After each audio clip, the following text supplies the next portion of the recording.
Rangers' preparations for the new season are beginning to ramp up, with players returning to training and new manager Russell Martin getting his first chance to assess the squad up close. But while the focus is firmly on building momentum ahead of the campaign, a significant twist has emerged behind the scenes, one that could shape the club's transfer strategy in the weeks ahead. In what's becoming a summer full of key decisions and shifting priorities, the situation surrounding one senior player has taken an unexpected turn. With interest building from abroad and conversations now taking place internally, the coming days could prove decisive. Nothing has been finalized yet, but the implications of what happens next could be felt across both Ibrox and beyond. So, what has happened and who is involved? Let's break it down along with all the other Rangers news from the last 24 hours. There is so much to discuss in today's video, so be sure to like the video and subscribe to the channel for daily Rangers content.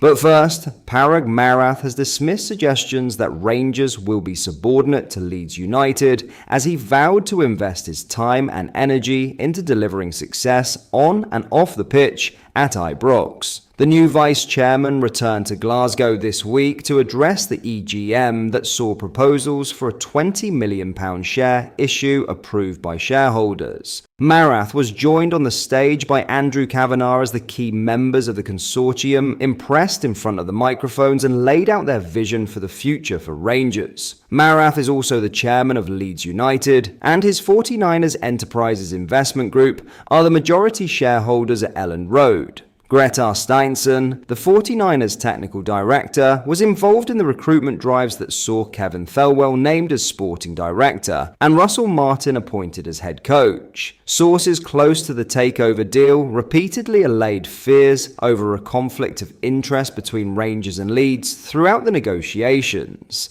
And Marath has now put those suggestions to bed once and for all, as he detailed his own commitment to his work in Glasgow. It would be a disservice to Leeds and Rangers to consider one a feeder club to the other, Marath said. Consider them both closed-loop universes that deserve proper attention and nurture and care. We will designate and assign resources approximately, but look, there are opportunities to learn from each other, whether it's commercially or competitively on the pitch. I mean, it could just be simple things. If there's a plumbing issue and we go through certain plumbers who are terrible and certain ones who are good. If Elland Road had a plumbing issue, we're certain to want to call and figure out who the best plumber is. You can apply that analogy to an agent, so there's lots that you can share. So me being able to sit across both means I can help navigate those too. In my mind, it's a real positive to have two clubs like that, but there's not one that is subordinate to the other. That would be a disservice. We have checked the box with those that we need to make sure that if and when there is ever even a situation when there is a perception of a conflict, we would solve that. That has already been solved, so we're good there. As far as my time, I don't see it as hours in a day, days in a week, or weeks in a year. I really don't. To me, I hate losing and I want to win. I will do whatever I need to do to keep me on the winning side of the ledger at any club. That is all I care about. I don't even know where I was 2 days ago. Honestly, right now, I am here and thinking about this. That is all that drives me. Now, in some huge Rangers transfer news, FC Twente have confirmed they are awaiting a decision from Rangers defender Robin Prupper over a potential return to the Dutch club, one he previously captained with distinction. Prupper is widely expected to leave Ibrox this summer, with reports indicating that Rangers would be willing to sanction his departure for a fee in the region of £1.5 million.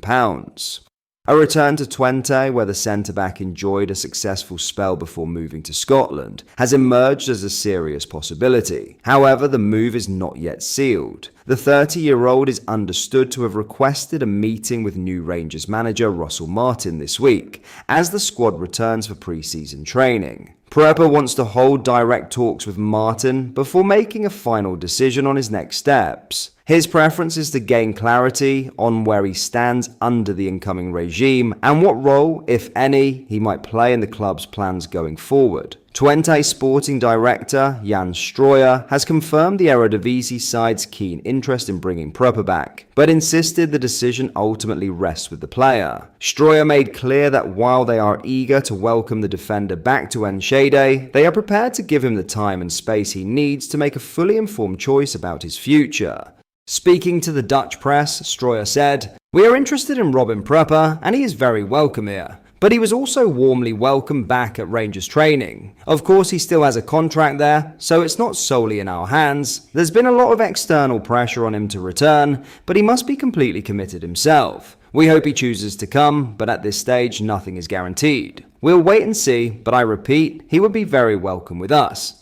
Stroyer's comments underline the delicate nature of the situation, with Prepper caught between two clubs, one he currently represents and another where he built his reputation. For now, all eyes are on Glasgow, where the Dutchman's upcoming conversation with Martin may well determine the next chapter of his career. In other news, Parag Marath believes Rangers have the fan base to fill a 200,000-seater Ibrox as the new hierarchy consider their stadium redevelopment options. Marath joined new chairman Andrew Kavanagh and key figures from 49ers Enterprises in Glasgow on Monday as he addressed supporters and shareholders for the first time at the extraordinary general meeting. Proposals for a £20 million share issue and changes to the company structure were overwhelmingly approved as the first hurdle of the new era at Ibrox was overcome with ease. The immediate focus for Kavanagh and Marath, the vice chairman, is to build a team that Russell Martin can deliver domestic success with this season. But the prospect of work to expand Ibrox in the future has already excited supporters after the new power brokers made a positive first impression.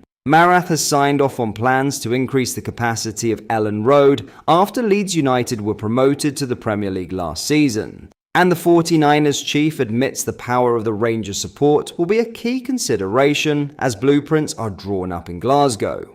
I don't think we've got to the point where we've crystallised exactly what we want to do and how much we want to expand, if at all, Marath said. There are cosmetic, short-term things that we are looking at already, whether it is in hospitality areas or different ways of consuming the match a little bit better for supporters. Long-term, that will require a thoughtful process with supporters, with feasibility studies, with all the things we are looking at. One thing we do know is that we have the supporters base here. If we had 200,000, we would fill the stadium. It is just a matter of doing it in a thoughtful way. As Andrew says, everything is put back on the pitch to make us more competitive. As Rangers move into a new era under fresh leadership, the ambition on and off the pitch is clear. While immediate priorities lie in strengthening the squad and backing Russell Martin to deliver success, the early discussions around the future of Ibrox underline the scale of the club's long-term vision. But that is all for today's video. Thank you for watching. I hope you did enjoy. If you did, please drop a like on the video and subscribe to the channel for daily Rangers content. We post all the latest Rangers news every single day, so make sure you join our fast-growing community so you never miss out. Thank you. I'll see you in the next video.